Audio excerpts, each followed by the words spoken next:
What's up guys, Houndish here, and today we've got some Destiny 2 new stuff to talk about. So we've got information about 6v6 Iron Banner, which is launching next week. On top of this, we're going to be getting a roadmap which will extend into the summer of this year. I'll talk about that more in a moment. We've got some updated answers and some clarification about some of the Q&A stuff from the recent Bungie question and answers inside of the Bungie bounty, changes to Rumble, some of the PvP stuff, and a bunch of other updates, so let's get into it. So firstly, Iron Banner 6v6 will be launching on Tuesday, April the 10th, and this will run up to the weekly reset on April 17th. This is going to be 6v6 control inside of the Iron Banner, so obviously that's going to be very different, but they do say that all Season 2 Iron Banner weapons will be available from Lord Saladin through either reward packages or direct purchase using Iron Banner tokens, so it sounds like a bunch of that inventory will actually be available. But if you take a quick look at some of the Iron Banner changes here, the time limit is 12 minutes, score limit 125 points, respawn time will be 7 seconds, all control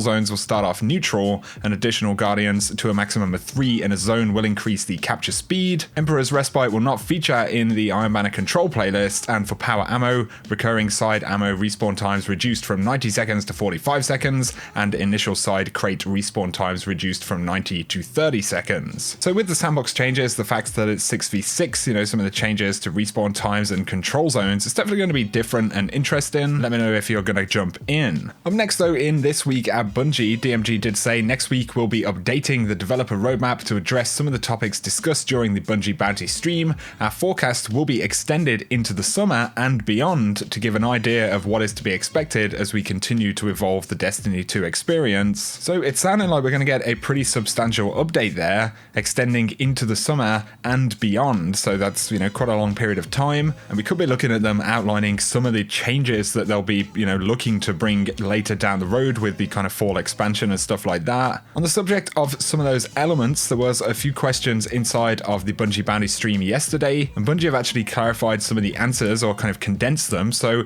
here's a few interesting ones. When will we get the stream for Expansion 2 and Season 3? Deej says we'll be back on stream later this month to talk about the next content updates for Destiny 2. We'll show you where you're going next and who you'll meet when you get there, and how you'll share some new activities with your friends, what you'll be able to chase in the Crucible to prove your prowess. So obviously where you're going next, to new DLC locations, potential characters, new activities, which is pretty interesting, and some stuff about ranked PvP, which is a big which is of course a big feature of the May update. A popular question inside of the Q&A was, are there any set plans to introduce new elements, classes, subclasses, or weapon types to the game in the near future? Josh Hamrick said yes to some of these, and the updated section is, from my desk right now I can look around and see new hotness on several people's screens, and we'll be showing off a lot of this stuff in the months to come. So of course, new elements, classes, subclasses, weapon types, obviously it's all interesting stuff. These are the kind of things we'd expect to see in a big,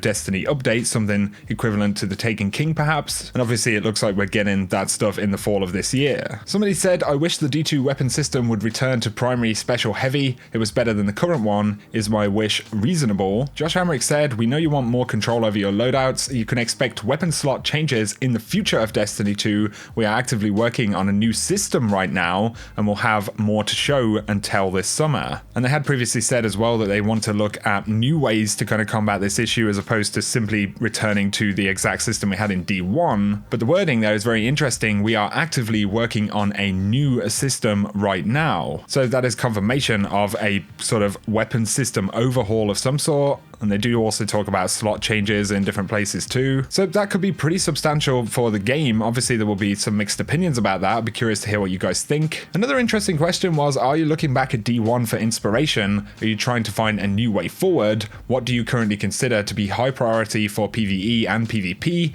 Any hints for random roles or a special slot? Josh Hamrick says D1 and D2 are two unique and helpful data points. Neither game is perfect. Both have plenty of room for improvements. It's hugely helpful to be able to directly compare and contrast the two and see what worked and what didn't. Ultimately, the goal is to make sure Destiny 2 can be the best Destiny we've ever made. So once again, a kind of interesting conversation there. I think there's definitely a degree of that that's pretty interesting. Of course, Destiny 2 made a series of mistakes. Arguably, D1 also made some mistakes, but it did a lot of stuff very, very well as well, which is obviously the big hook of the game. I think in a conversation like this, there's always stuff that's very important to a franchise that you shouldn't stray too far away from. And we could really pick a number of elements of Destiny when we have that conversation. But of course, there is an element as well where we want there to be some iteration on, systems we've seen before, and especially innovation and new stuff in the game. Of course, as well, there was the conversation about the time to kill. The cool thing that Josh Hamrick says is the next big sandbox update comes with Season 3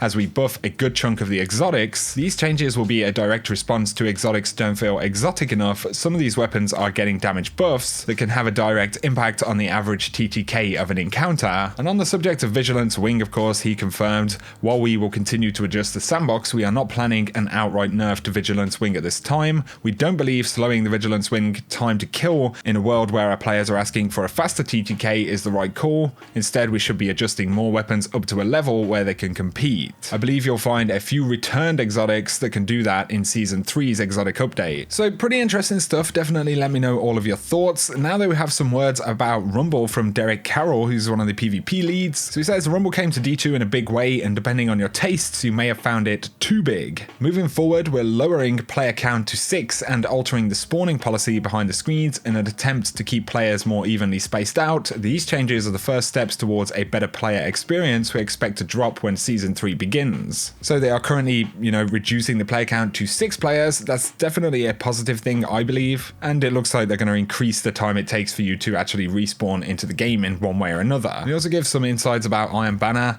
The next appearance is an exciting one for us. In conjunction with the sandbox tweaks, we made the changes to the version of Control you've been playing in Destiny 2 to increase intensity and give players more choices during gameplay. Right off the bat, you'll see that there are no zones held by either team at match start.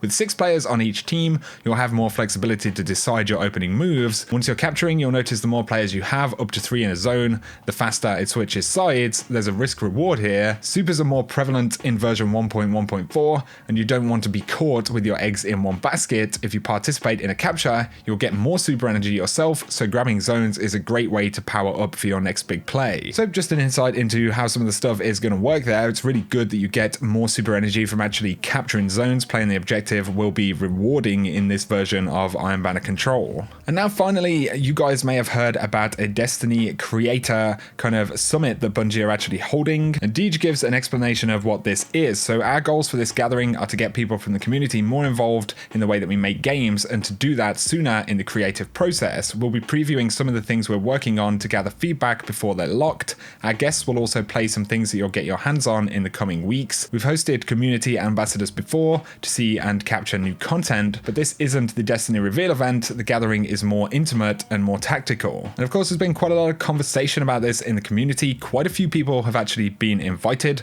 I personally haven't been invited. Deej gives a bit of an insight there. He does say it must be said that it would be absolutely impossible to invite every single person in our community who is insightful or influential. The guest list is not a measure of who is important or who is relevant. For this gathering, we tried to select a good cross-section to represent all kinds of Guardians. Some of them are familiar faces, others are new voices that we want to know better. We've invited cooperative raiders, competitive warriors, lore lovers, and high school principal to make sure they all get along. So once again, there's a lot of conversation about this. I'd be curious to hear what you guys think. There are quite a few people going. I think it's definitely a positive thing that Bungie are, going to be listening and allowing the community to influence or at least give feedback on content that's coming down the road. As always, let me know your thoughts in the comment section, guys. For now, that is going to sum up this video. If you have enjoyed it, a like is very much appreciated. If you're new to the channel, be sure to hit subscribe if you want to see more D2 content going forward. For now though, I hope you guys have an awesome day.